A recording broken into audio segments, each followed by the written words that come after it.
Welcome back to the TYSK Report. This is MMC, and I will be bringing you some stories that you may have missed over this past week in the world of technology. So let's get to it.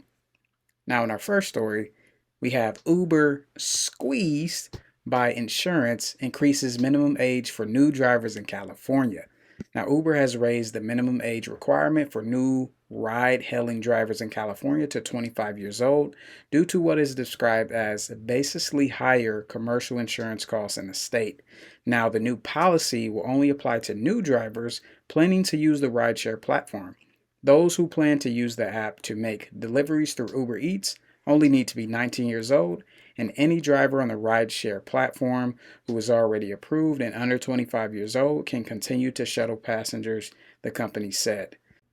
So, this is a reminder for everyone out there, that procrastination can prevent you from going where you want to go. So, say for instance, if you were under the age of 25 and you wanted to do Uber, and even if you had a plan next week to do Uber, well, now you can't if you're in California and you're under the age of 25.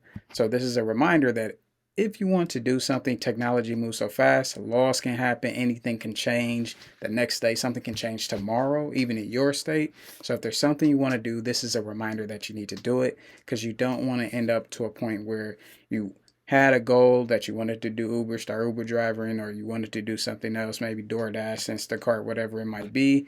Who knows if laws can change for these companies in different states. So that's just a reminder for you all. We have Walmart is adding wing drone deliveries to limited superstores this year. Okay. Now, Wing is expanding drone deliveries to pair of Texas area Walmart superstores later this year. The Alphabet-owned drone firm says that two offerings will cover a combined 60,000 homes in the greater Dallas-Fort Worth metroplex. That's a lot of homes. Now, the first location is 8555 Preston Road in Frisco, Texas, a suburb Wing has served since 2021. That spot is expected to get up and running in the coming weeks, and the Alphabet X graduate already manages 11 drone hubs in the region. An additional supercenter location will go online before the end of the year. Both spots will be available to customers within roughly 6-mile radius, and Wing promises 30-minute delivery between the hours of 10:30 a.m. and 6:30 p.m. every day but Wednesday for some reason. And deliveries include the standard Walmart fare like groceries and over-the-counter meds, presumably who don't want prescriptions flying around up there. So this is another reminder that technology moves fast. Drones, you could see drones flying around as you're outside in the future, different deliveries happening. And of course, just to go a little further now, it says a potential nationwide Wing Walmart partnership will be a huge win for both parties that comes at a time when Amazon's drone efforts reportedly continue to struggle. And of course, Amazon drones were a big thing, so Walmart is kind of stepping in to do this drone delivery, but it says they were doing it since 2021. So it's been a while. To imagine, like, even things that come out in the news, there's so much tech happening that we don't know about. So when it's here, who even knows if other places or other companies are doing these types of things? But this is interesting. Would you get something delivered to you via drone versus via a person who is an Uber driver or Lyft? Will this replace the services that Uber drivers or Lyft drivers or even DoorDash, what they provide? So that's something to think about, because if it is, it could be opportunity for you to learn about drones. And maybe if this is not an autonomous drone going by itself, maybe you could be the person who learns about the tech. Maybe you help out with fixing the drones, or maybe you help out with the function of the drone. So just something to think about in this new era of changes that are happening to what we do every day, how we do things every day when it comes to technology.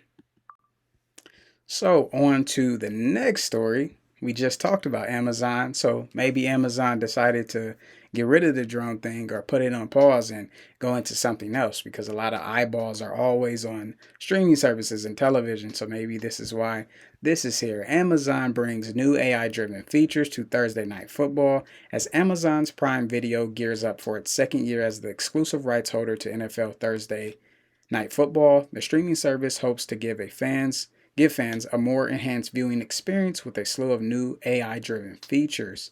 And Amazon introduced AI to Thursday Night Football last year, including X-Ray, which gives fans real-time access to live statistics and data, Rapid Recap, which generates up to 13 2-minute long highlights for viewers to catch up to plays during a game, and more. And all the new AI features will live within Prime Vision with next gen stats.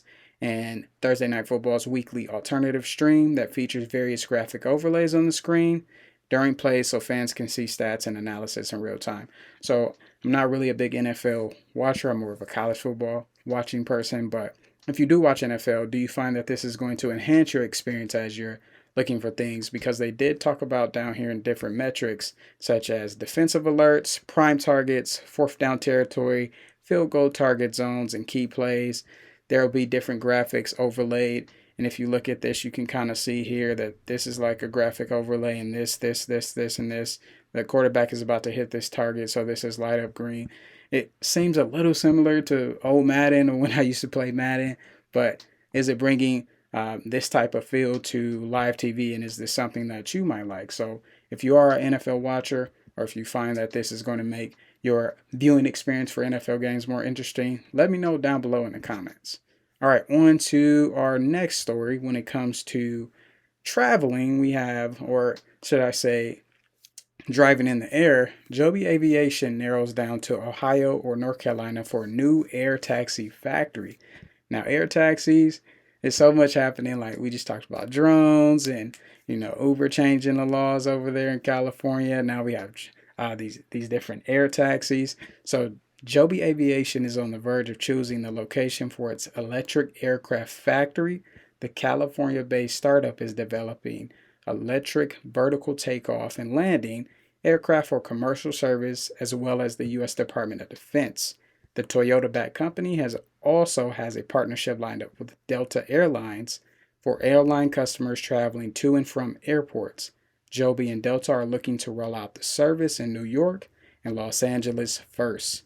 And in addition to that, early last month, the company announced that it had received a key certificate from regulators, giving it the green light to start flight testing its production prototype aircraft. The Special Airworthiness Certificate from the U.S. Federal Aviation Administration, tongue twister, is an important step towards achieving full FAA certification, a prerequisite to commencing commercial operations in 2025.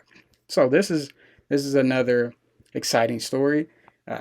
If there is an air taxi in the future, would you take it? Do you believe that you're going to feel safe in air taxi as it's traveling in the air versus being in a plane where you can see out of a small window? But here, this is wide viewing. You can kind of look at it from all different angles. So this is very interesting. I think I would probably get an air taxi as I see, how battle tested it is, how safe it could be, just to get the experience of seeing how it would operate. Google TV adds 25 more free channels, NFL Sunday Ticket integration. Google TV is once again expanding its free live TV lineup.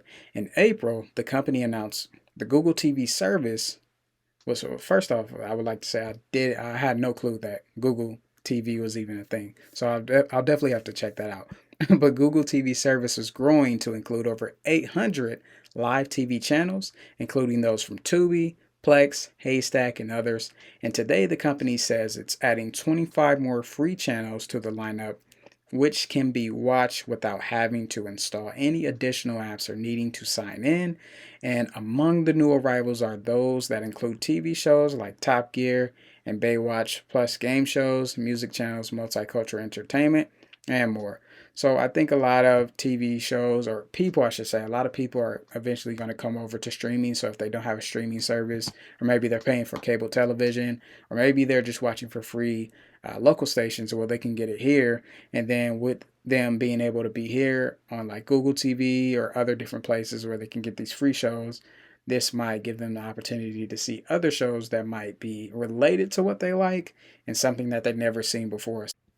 Now, our next story, we have something very interesting that caught my eye in the world of virtual reality. Thief Simulator VR adds even more stuff to steal on quests. So this is a game where you can steal stuff. It's a very interesting game, and I wonder what people are playing it. If you're playing this game, let me know in the comment section. But here, developer 3R Games this week announced a new update for its popular VR game, Thief Simulator VR Greenview Street, which introduces a brand new neighborhood over twice the size of Greenview Street. Now available now on MetaQuest headsets, the Richie R. Street DLC takes place directly after events of the original game. However, instead of robbing your way through the cozy suburb that is Greenview Street, you'll be taking your skills to a lavish neighborhood filled with luxurious items and premium cars to steal. So this is this is something that really caught my eye in the world of VR as I was looking at the different news that's happening. I wonder who's really playing this game. You know, is this game teaching people? Is it for fun, or is it teaching people how to steal and things like that? So, I mean, technology is interesting. That's why I'm bringing it to you. So, yeah. And then to cap off our story, from a previous video that you should definitely check out, I talked about how X could potentially be implementing where you have to verify yourself via your government ID and a selfie, which would put your biometric data connected to X. Now, with that story, it makes it interesting because right here it says X hopes you'll find your next job on the platform. The company announced early access to the X hiring beta that's available to verify organizations, aka the gold checks that pay X Twitter at least $1,000 per month for the privilege. And organizations that use it can feature job listings on their X profiles. You can see how it works on for sales profile, and it's not quite a LinkedIn killer, but it's a step in the direction of Elon Musk's vision making X and everything up. So even from the previous video where I talked about how I'm kind of on the sketchy side, now I can kind of see why that would be implemented because it could be connected to this. Like say for instance, if you wanted to apply to a job and people of that company wanted to verify who you are, they would be able to do so. But then again, they can do that in other ways. So it's kind of, I'm not even sure. But again, this is X kind of expanding, being like it just said, the everything app. And of course, I wonder how it's going to look 2 to 3 years from now when it comes to things like this and implementing so many other features when it comes to X. So thank you all for being here for the second video of the TYSK report. Comment down below which story you found the most interesting. I do hope you all are having a great day, and I will see you all next time.